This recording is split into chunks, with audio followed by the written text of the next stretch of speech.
Question is कि क्यों ये बीजेपी क्यों करती है आके। फॉर एग्जांपल पिछली गवर्नमेंट जब वाजपेयी आए साहब आए तो न्यूक्लियर धमाके कर दिए। खैर अभी भी मोदी साहब ने हालात खराब किए हैं हमारी सेंस में। आपकी क्या सेंस है, इंडिया ने धमाके क्यों किए, इंडिया ने न्यूक्लियर टेस्ट क्यों किए? ऑब्वियस बात है, इंडिया को मालूम था कि अगर हमें यूएस की दादागिरी, क्योंकि 71 की दादागिरी हमें याद है कि 7th फ्लीट किसी ने मूव करा था, वो सिर्फ और सिर्फ यूएस है, प्लस चाइना की सो कॉल्ड दादागिरी 1962 की, जो उन्होंने एडवेंचर किया अपने तरफ से, मिस एडवेंचर किया, जो भी कह दीजिए। इन दो कंट्रीज को अगर किसी भी पॉइंट ऑफ व्यू से आपने न्यूट्रलाइज करना है, ना इंडिया के पास जो अकेला ऑप्शन था वो ये निकल कर आया कि हम अपना न्यूक्लियर डेटरेंस क्रिएट कर, जैसा आपने कहा, हमने तो 1998 से बहुत पहले 1974 में अपना पहला न्यूक्लियर टेस्ट किया, ये भी ऑन रिकॉर्ड है। और that time we had declared it कि it is only for peaceful इस्तेमाल, पीसफुल यूज। ये जो मार्को रूबियो का जो दौरा था इसमें क्या किया है आपने? मतलब सुनने में आया उनको सही तरह ट्रीट नहीं किया गया एयरपोर्ट्स पे, उनको किसी इंस्पेक्टर ने, कमिश्नर ने वेलकम कर दिया वो, और इंडियंस बहुत सारा मीडिया मजाक उड़ा रहा है उनका, और कि जी ये क्या, ये इस तरह की ऑप्टिक्स जो है वो क्रिएट किए गए हैं। तो बेसिक यस, मैं ये बात आपकी बात मान लूंगा कि there was no extra dramatic, ड्रामेबाजी नहीं करी गई कि रूबियो साहब को ये लगे कि नहीं जी भगवान जमीन पर आ गए, ऐसा नहीं किया। और अगर आप मोर और लेस देखें तो अगर हम उनके लिए कुछ इस तरह का करते, अगर एक सेकंड के लिए, तो मुझे लगता है कि that would have been injustice done to the Australian and the Japanese, क्योंकि फॉरेन मिनिस्टर उनके लिए भी आए थे। सो जो प्रोटोकॉल थे वो जनरली सेम। दोस्तों, चीमा अपने पाव पाव किलो के परमाणु बम की धमकी भारत को दे रहा है और कह रहा है कि आज ही के दिन 1998 में हमने परमाणु बम बनाए थे, भारत को हमसे डरना चाहिए क्योंकि हम एक एटॉमिक सुपर पावर हैं। ऊपर से मार्को रूबियो की चौपलूसी भी चीमा कर रहा है कि देखो हम कैसे वेलकम करते हैं रूबियो का, यदि हमारे देश में आते तो मार्शल से लेकर शहबाज भी उनके पैरों में लौट जाता, ऐसा वेलकम तुमने क्यों नहीं दिया। पहले इनका कि एल के अडवाणी साहब कहते थे कि now the balance of power in south Asia has changed when India tested nuclear weapons on 11th और 13th में।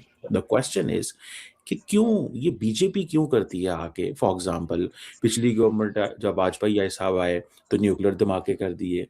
खैर अभी भी मोदी साहब ने हालात खराब किए हैं हमारी सेंस में। आपकी क्या सेंस है, इंडिया ने धमाके क्यों किए, इंडिया ने न्यूक्लियर टेस्ट क्यों किए, और दूसरी वजह यह है कि इंडिया सिंगल हैंडेडली ये साउथ एशिया में डोमिनेंस क्यों चाहता है?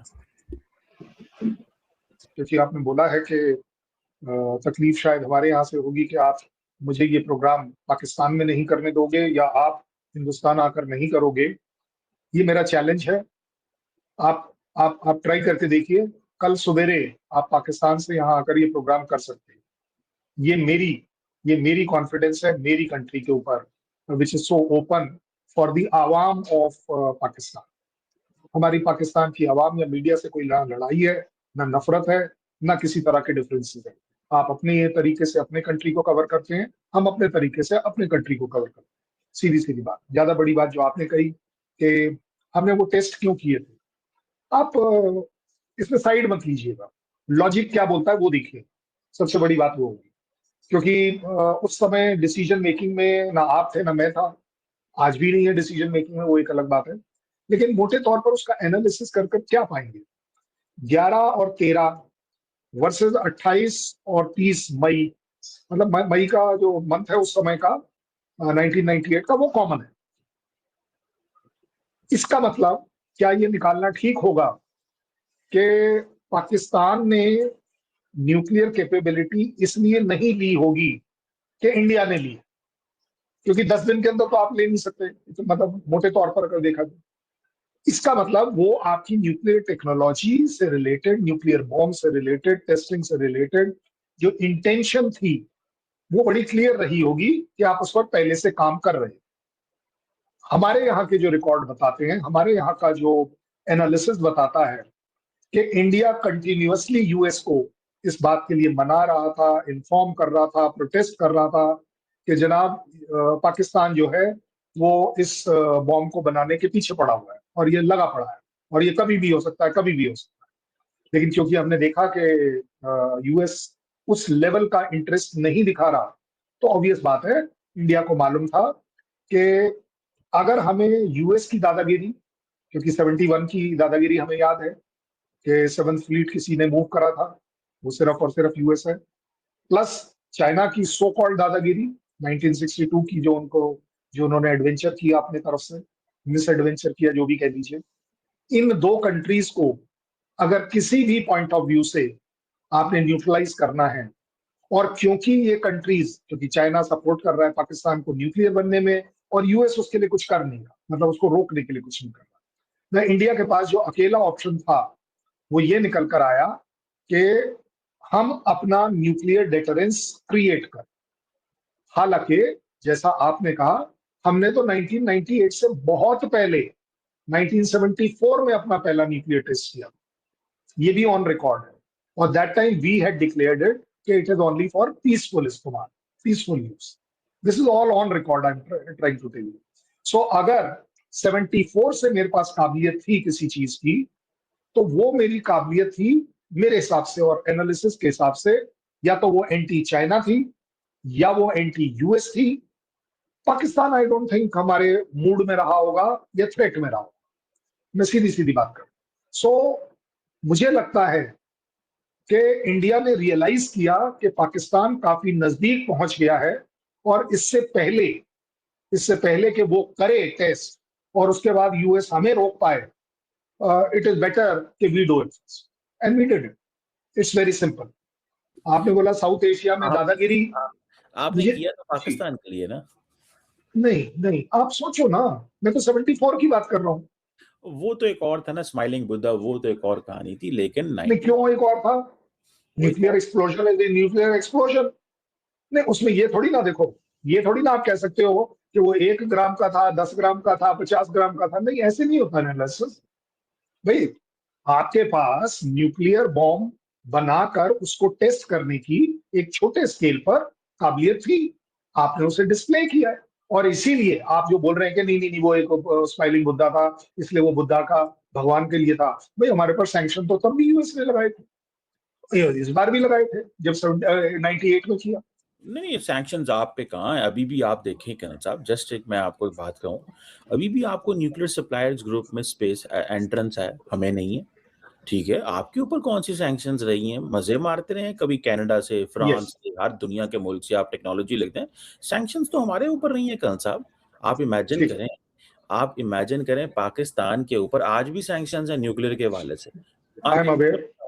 अनअनाउंस्ड, यानी कि आपको प्रेफरेंशियल ट्रीटमेंट मिलता है, ठीक है, और आप फिर भी रोते रहते हैं जी हमें ये नहीं मिला, वो नहीं मिला, ये नहीं मिला, वो नहीं मिला, और हमारे ऊपर तो आप भी टेक्नोलॉजी का वो करवाते हैं, बैन लगवाते हैं। अभी कनाडा के गए हुए थे डिफेंस मिनिस्टर राजनाथ सिंह साहब ने कहा जी पाकिस्तान को कुछ नहीं देना।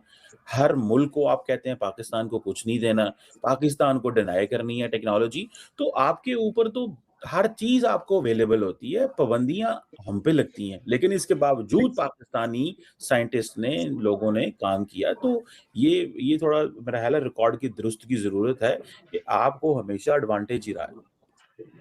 आपको रिकॉर्ड के हिसाब से ही, क्योंकि आप मुझे पकड़े ना कि नहीं जी रिकॉर्ड पे कुछ और है, रिकॉर्ड पर ये जरूर था और है कि हमारे ऊपर 74 और 98 के बाद यूएस के सैंक्शंस थे, इसमें कोई डाउट नहीं। यस, जो आप बता रहे हैं वो पार्ट उसके बाद, अभी आप रिसेंटली भी देखें तो यूएस के प्रेसिडेंट के पास एक पावर होती है जिसमें वो प्रेफरेंशियल ट्रीटमेंट दे सकता है। उसने वो प्रेफरेंशियल ट्रीटमेंट बार बार अलग अलग प्रेसिडेंट ने हमारे को दिए, मतलब इंडिया को दिए। और जहां तक बात आ रही है आपकी कि आपको मिला या नहीं मिला, एक अगर अच्छा एनालिसिस आप अपने दिल पर हाथ रख के करें तो ये आप जरूर पाएंगे कि उस कंट्री को वो कंसेशंस दिए जाते हैं जिसका बिहेवियर, जिसका कैरेक्टर या तो कहीं ना कहीं पीसफुल दिखा हो, या कहीं ना कहीं रिस्पॉन्सिबल दिखा हो, या कहीं ना कहीं एमर्जिंग सो कॉल्ड डेवलपमेंट में दिखा हो। लेकिन कल साहब आपको नहीं लगता कि हमें ये डिनाई किया जाता था कि बिकॉज ये एक इस्लामिक कंट्री है तो इसको डिनाई करो, एज कम्पेयर टू इंडिया जिसने हमेशा, जो एक हिंदू नेशन है, हिंदू स्टेट है, और वो एक हमें उस तरह दुनिया के उस फ्रेमवर्क में खतरा आप नहीं है। मिसाल के तौर पे कल सब इंडिया इंटरकॉन्टिनेंटल बैलिस्टिक मिसाइल बनाता है, ठीक है? तो वेस्ट कहता है हमें कोई खतरा नहीं है इनसे, ठीक है? पाकिस्तान ने उतना मिसाइल बनाया, रेंज बनाई जो इंडिया तक जाती है, लेकिन वेस्ट में कहा जाता है ओ नहीं नहीं ये तो इंटरकॉन्टिनेंटल बैलिस्टिक मिसाइल बना रहे हैं, यानी कि जिसने कैपेबिलिटी डिस्प्ले की है उसको कहते हैं कोई मसला नहीं है, ये हमारा बडी है। और जिसकी कैपेबिलिटी सिर्फ इतनी है कि इंडिया का आखिरी जजीरा जो है वो इंडियन ओशन में हम हिट कर सकते हैं, उसको कहते हैं नहीं तुम अटलांटिक क्रॉस कर सकते हो। तो ये तो एडवांटेज आपको रहे हैं शुरू से। नहीं, आपको अगर मैं बिल्कुल ठीक कर दूं, it is not because of Hindu. इसको हिंदू मुसलमान में मत कन्वर्ट करिए। There is nothing to do with Hindu in this, कि वेस्ट या यूएस हिंदू होने की वजह से इंडिया को एडवांटेज दे रहा है। यूएस का एक्सपीरियंस रहा है, दुनिया में विजिबिलिटी रही है कि unfortunately, please mark my word, unfortunately Muslim countries of Middle East and the world, they have always been on fire. They have always been displaying anti-US sentiment. और उसमें पाकिस्तान थोड़ा बढ़ चढ़कर दिखता है, और उसका मैं आपको प्रूफ दे रहा हूं, क्योंकि आप एक स्ट्रेटेजिस्ट हैं, इसलिए मैं आपको प्रूफ के साथ बात करनी पड़ती है कि जब इजराइल और गाजा का प्रॉब्लम हो रहा था तो सबसे पहली आवाज आई पाकिस्तान से कि ये हमारा इस्लामिक बम आपके लिए अवेलेबल है, और किसी ने नहीं बोला। कहीं किसी ने, आपके यहां से आवाज आई, गलत आई, किसी ने ऐसे ही बोल दी, वो सब बातें एक अलग है, बट किसी ने इस तरह की छोटी बात करी, और वो कोई और नहीं थे, वो आपको भी मालूम है किसी के दामाद थे। किसी को हमें डी लिटिल करने की बात नहीं करनी चाहिए। आप ही के प्रोग्राम पर मैंने ये सीखा है, इसलिए मैं नाम लेकर नहीं कर रहा, बट आपको ही मालूम है वो दामाद साहब जो थे, उनका कहना था कि this bomb is a Islamic bomb and is available for the Palestinians and Hamas and to the Muslim world. नहीं, पाकिस्तान ने कभी भी ये नहीं कहा कल साहब। लेकिन कल साहब एक चीज़ तो है, इसको इस टॉपिक को कंक्लूड करते हैं। मैं मार्को रूबियो साहब के आउटकम पे भी आना चाहता हूँ। ये कभी भी इस्लामिक बॉम्ब जो है ये नहीं है, ये पता नहीं कौन इसको टर्मिनोलॉजी करता रहा है या करते रहे हैं तो अपने पॉलिटिकल छोटे मोटे ऑब्जेक्टिव्स के लिए और उसके लिए देखें हमें सब हमारी जो स्टैंप लगती है वो लगती है आईए की तरफ से, और इंटरनेशनल एटॉमिक एनर्जी एजेंसी हमेशा कहती है Pakistan has a stable safe nuclear programme. ठीक है जी, जो भी हमारा उनके वो उसके नीचे है वो स्टेबल है और सेफ है। बहरहाल कल साहब मूविंग ऑन, ये जो मार्को रूबियो का जो दौरा था इसमें क्या किया आपने? मतलब सुनने में आया उनको सही तरह ट्रीट नहीं किया गया, एयरपोर्ट्स पे उनको किसी इंस्पेक्टर ने, कमिश्नर ने वेलकम कर दिया, वो और इंडियंस बहुत सारा मीडिया मजाक उड़ा रहा है उनका, और कि जी ये क्या, ये इस तरह की ऑप्टिक्स जो है वो क्रिएट किए गए हैं। तो बेसिकली आपको लगता है कि इंडियंस ने उनको ठीक ट्रीट किया, या कि आप समझते हैं कि ऐसे ही ट्रीट करते हैं बिकॉज आजकल हालात ख़राब नहीं है? और सुनने में आया है कि क्रिटिकल और मिनरल्स में भी कोई जिसे वो कहते हैं ना, वो मैं अंग्रेजी इंडिया की अखबार का पढ़ रहा था, उन्होंने कहा जी मोर कलर देन कंटेंट, रंग ज़्यादा था कुछ नहीं। तो इसीलिए आप लोगों ने फिर उनको, कभी कमिश्नर उनको रिसीव कर रहा है और कभी उनको कोई पायलट रिसीव कर रहा है, तो ये हुआ। इसको कैसे देखते हैं आप? देखिए, बड़ी सीधी बात करेंगे, प्रोटोकॉल के हिसाब से जिस लेवल का जो भी आदमी है उसके लिए protocols are laid out, including any foreign minister या सेक्रेटरी ऑफ स्टेट। यस, ये बात आपकी बात मान लूंगा कि there was no extra dramatic, ड्रामेबाजी नहीं करी गई कि रूबियो साहब को ये लगे कि नहीं जी भगवान जमीन पर आ गए, ऐसा नहीं किया। और अगर आप मोर और लेस देखें तो अगर हम उनके लिए कुछ इस तरह का करते, अगर एक सेकंड के लिए, तो मुझे लगता है कि that would have been injustice done to the Australian and the Japanese, क्योंकि फॉरेन मिनिस्टर उनके लिए भी आए थे। सो जो प्रोटोकॉल थे वो जनरली सेम रखे गए थे। जहां तक बात है उनको रिस्पेक्ट देने की या नहीं देने की, इंडियन न्यूज़पेपर्स ने, इंडियन टीवीज ने उनको बढ़ चढ़कर कवर किया है, उनको हर पॉइंट ऑफ व्यू से अप्रिशिएट किया है कि ये विजिट हम स्ट्रैटेजिकली और डिप्लोमेटिकली एक स्टेबलाइजिंग इफेक्ट देखते हैं इंडिया और यूएस के बीच, इंडिया और क्वाड के बीच के सो कॉल्ड, जैसा कि एक बार आपने भी कहीं बोला था कि शायद क्वाड की इंपॉर्टेंस कम होती चली जा रही है। क्वाड की इंपॉर्टेंस उस लेवल पर इस बार नहीं हो पाई है because of the busy schedule of Trump साहब एंड वॉट एवर, जो भी कह लीजिए। मैं अब कुछ बोलूंगा तो वो एक्सक्यूज के तौर पर हो जाएगा। मुझे लगता है कि जो बड़ी चीज देखनी चाहिए वो ड्रामेटिक्स नहीं देखनी चाहिए कि क्या ड्रामेबाजी हुई। मुझे लगता है कि yes, to some extent you may be right, कि कोई ऐसा हिस्टोरिक अर्थ शेकिंग अनाउंसमेंट नहीं हुई कि जिसको कि एक बड़ा रूप दिया जाए, अरे भाई पता नहीं क्या कर दिया, मतलब कुछ आउट ऑफ द वर्ल्ड वाला काम नहीं किया गया, रूटीन काम करेंगे। क्योंकि हमारे लिए सबसे जरूरी ये था कि किसी भी हालत में बाकी दोनों फॉरेन मिनिस्टर को या उन कंट्रीज को ये फील ना दिया जाए कि नहीं, हम यूएस की तरफ झुके हुए या उसी की गुणगान में लगे हुए। अदरवाइज हमारी ये बहुत बड़ी बात थी कि ये विजिट जो बाकी के 3 दिन थे, वो कलकत्ता भी गए, वो जयपुर भी गए। ये हमारे लिए बहुत इंपॉर्टेंट है कि उनके और हमारे रिलेशन में एक स्टेबिलिटी आए। साथ ही साथ जो एक छोटी सी पिछले कुछ समय से डिफरेंसेस दिख रहे हैं, हीट दिख रही है, डिसकंटेंट दिख रहा है because of the trade tariffs and other things, उसके अंदर कूलनेस आई है। वाई कूलनेस इज बिकॉज कि रूबियो ने क्लैरिफाई किया है कि जनाब हमारे रिलेशन इंडिया के साथ किसी भी पॉइंट ऑफ व्यू से स्ट्रैटेजिकली वर्ल्ड में सबसे इंपॉर्टेंट है, और ये जो मोमेंटम है, ये मोमेंटम टूटा नहीं है, ये बड़ा है। उससे भी बड़ी बात यह है कि यस, उन्होंने आने से ये भी प्रूव होता है कि क्वाड अभी भी जिंदा है। किसी भी हालत में वो कमजोर नहीं पड़ा है।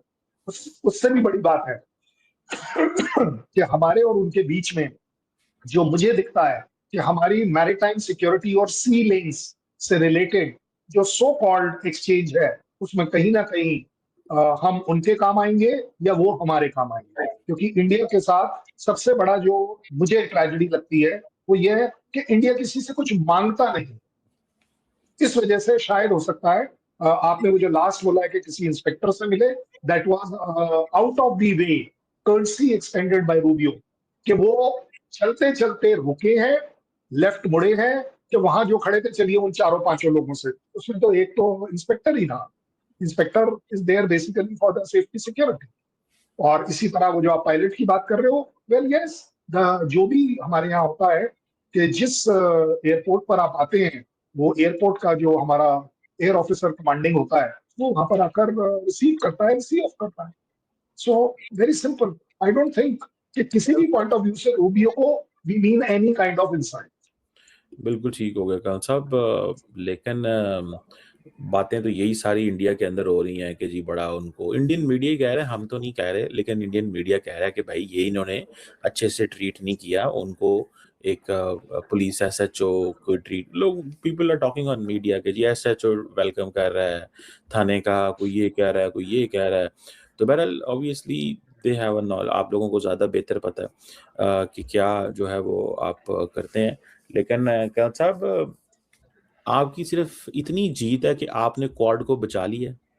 क्वाड तो हेड ऑफ स्टेट लेवल या हेड ऑफ गवर्नमेंट लेवल का फ्रेमवर्क था, तो आप समझते हैं कि इंडिया ने क्वाड को बचा लिया है, मतलब आपकी लास्ट अटेम्प्ट थी। और लेकिन आप इंडिया दोनों साइड पे खेलता है। अमेरिकन कहते हैं कि इंडिया इंडिया क्वाड का सिक्योरिटी कंपोनेंट नहीं बनाने देता, लेकिन कहता है इंटेलिजेंस हमसे शेयर करो चाइना के ऊपर और पाकिस्तान के ऊपर।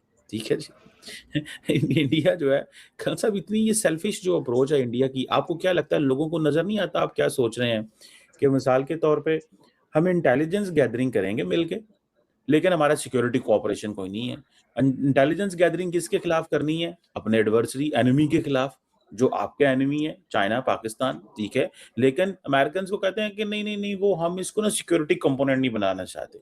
मतलब आप कंफ्यूज हैं, अगले को बेवकूफ समझते हैं, या कि आप समझते हैं कि ये आपका जो पुराना खेल है इसकी वजह से अमेरिकन पीछे हटे हैं, ट्रम्प एडमिनिस्ट्रेशन पीछे हट गई, उसने कहा यार ये क्या है, ये हमसे ये बाइडेन ने कितनी गलत और ओबामा ने की है डील्स की हुई हैं। क्या कहेंगे इस पे कौन सा? क्वाड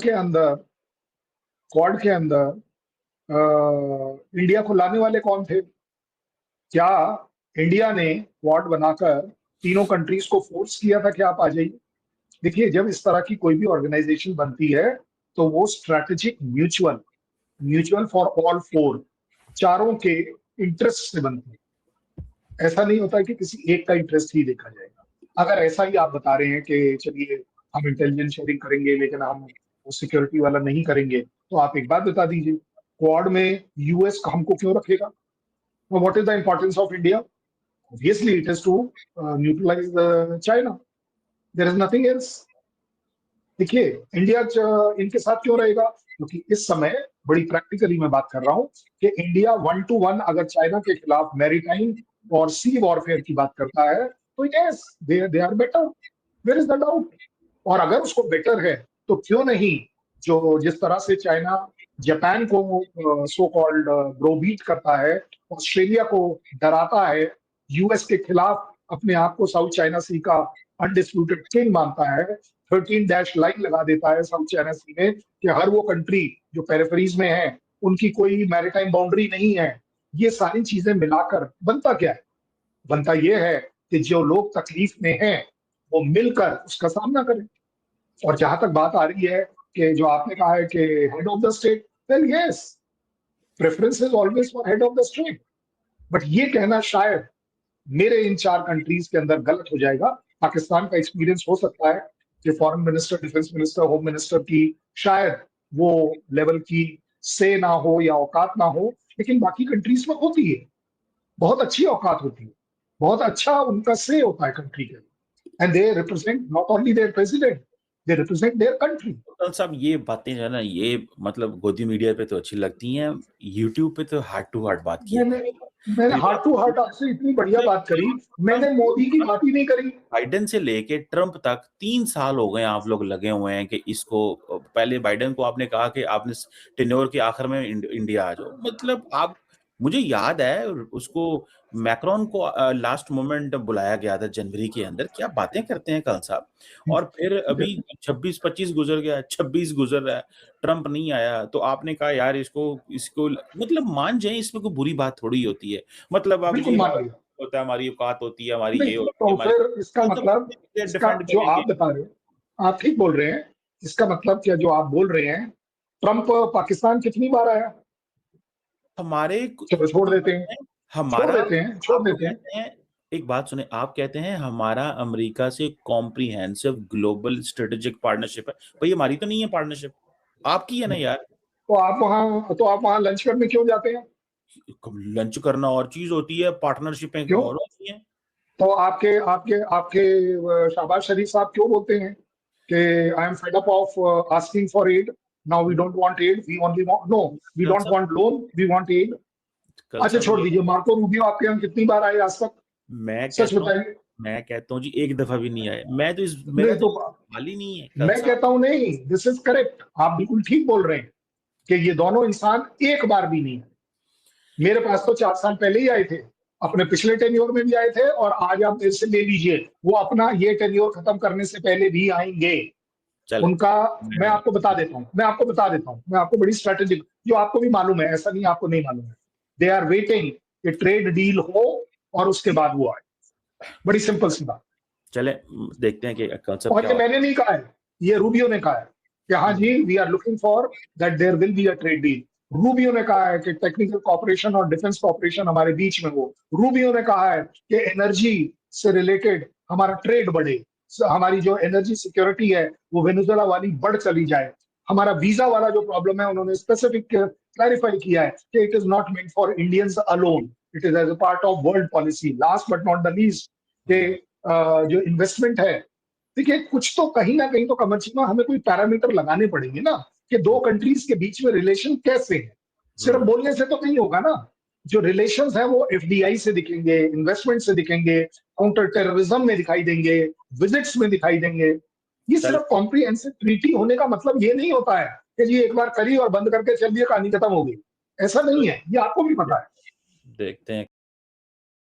दोस्तों, जैसा कि आप सभी ने देखा कि चीमा की तरफ से कहा जा रहा है कि भारत को हमसे डरना चाहिए, हमारे पास एटॉमिक बम है, और भारत को लेकर और भी इसने बातें कही हैं, परंतु चीमा को यह बात पता नहीं है कि भारत ने पाकिस्तान के साथ 98 में ही परमाणु बम का परीक्षण नहीं किया। इससे पहले हमने 1974 यानी 11 मई 1974 को परमाणु बम बना लिया था, और वो टारगेट किया गया था चाइना और अमेरिका जैसे देशों को लेकर क्योंकि ये देश भारत के ऊपर हमला करने के लिए आगे बढ़ रहे थे। यही बात कर्नल साहब ने बोली है कि ये परमाणु बम हमने तुम्हारे लिए नहीं बनाया था, 1974 में ही परीक्षण हो गया था उसका, और बाद में जब पाकिस्तान ने 98 में किया तो हमने फिर से ये परीक्षण करके दिखा दिया कि हमारे पास भी न्यूक्लियर बम है। और रही बात पाकिस्तान के न्यूक्लियर बम के डर की, तो भारत पिछले कई बार पाकिस्तान को पीट चुका है किसी भी युद्ध के अंदर, कारगिल वॉर हो, उसके अलावा बालाकोट एयर स्ट्राइक हो, और अभी ये जो ऑपरेशन सिंदूर था, इस सब में पाकिस्तान के परमाणु बम को भारत ने साइड में धर दिया था। भारत ने